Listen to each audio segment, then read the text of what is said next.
Bismillahirrahmanirrahim. Assalamualaikum warahmatullahi wabarakatuh. Pada kesempatan kali ini, saya akan menjelaskan mengenai infografis proses penegakan Perda oleh Satuan Polisi Pamong Praja. Bagaimana proses penegakan Perda tersebut? Sebelumnya, tahukah Anda bahwa sesuai Undang-Undang Nomor 23 Tahun 2014 tentang Pemerintahan Daerah, dalam rangka mensejahterakan rakyat, pemerintah daerah dijalankan dengan prinsip otonomi dan tugas pembantuan. Untuk menjalankan otonomi daerah dan tugas pembantuan tersebut, maka pemerintah daerah membuat peraturan daerah. Jadi, bisa dikatakan bahwa peraturan daerah adalah piranti lunak pemerintahan daerah. Melalui peraturan daerah inilah kehidupan masyarakat suatu daerah diatur agar aman, tertib, dan tentram. Namun, terkadang ada sebagian masyarakat yang tidak memahami pentingnya peraturan daerah. Mereka berlaku tidak taat, melanggar peraturan daerah sehingga mengganggu ketertiban dan ketentraman masyarakat. Seperti yang dicontohkan dalam kasus kali ini, apabila diketahui ada pelanggaran terhadap Perda, senantiasa anggota Satuan Polisi Pamong Praja selalu mengedepankan persuasif dan tindakan non-justisi. Namun, tetap sebagaimana yang diamanatkan Undang-Undang Nomor 23 Tahun 2014 tentang Pemerintahan Daerah, terdapat regulasi yang mengatur terkait sanksi kepada pelanggar, yaitu pada pasal 238.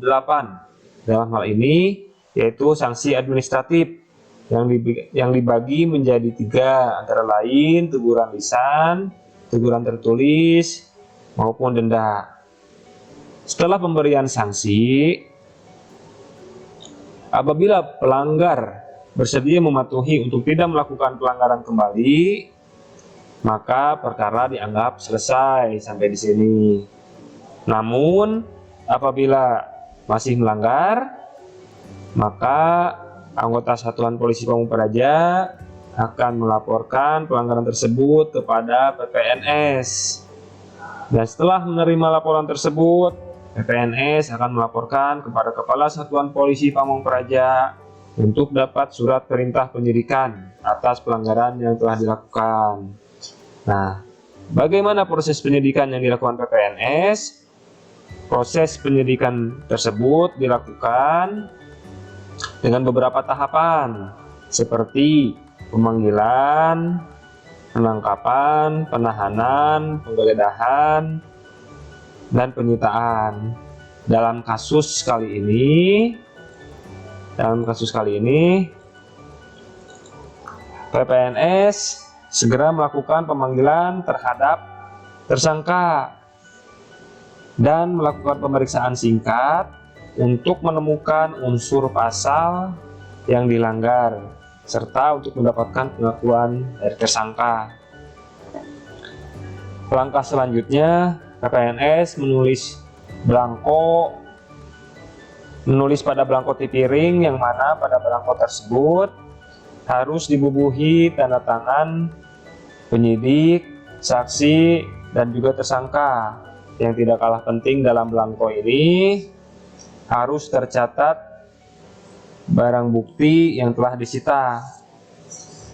Tahapan selanjutnya, PPNS memberitahu kepada tersangka bahwa harus hadir dalam sidang tipiring sesuai dengan waktu yang ditetapkan.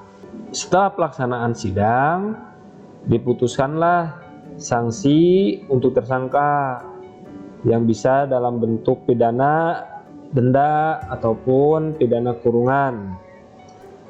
Nah, inilah proses penegakan Perda yang dilakukan oleh Satuan Polisi Pamong Praja melalui PPNS-nya. Tapi perlu diingat bahwa keberhasilan dalam penegakan Perda itu bukan banyaknya pelanggar Perda yang diproses dan diselesaikan kasusnya. Namun, dengan dilakukannya penegakan Perda tersebut, akan meningkatkan kesadaran masyarakat agar patuh terhadap aturan. Apabila masyarakat sudah patuh terhadap aturan, kondisi daerah akan dinamis yang memungkinkan pemerintah daerah dan masyarakat dapat melakukan kegiatan dengan tentram, tertib, dan teratur.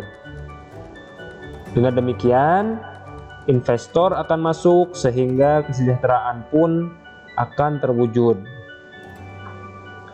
Demikianlah proses penegakan Perda dari Satuan Polisi Pamong Praja.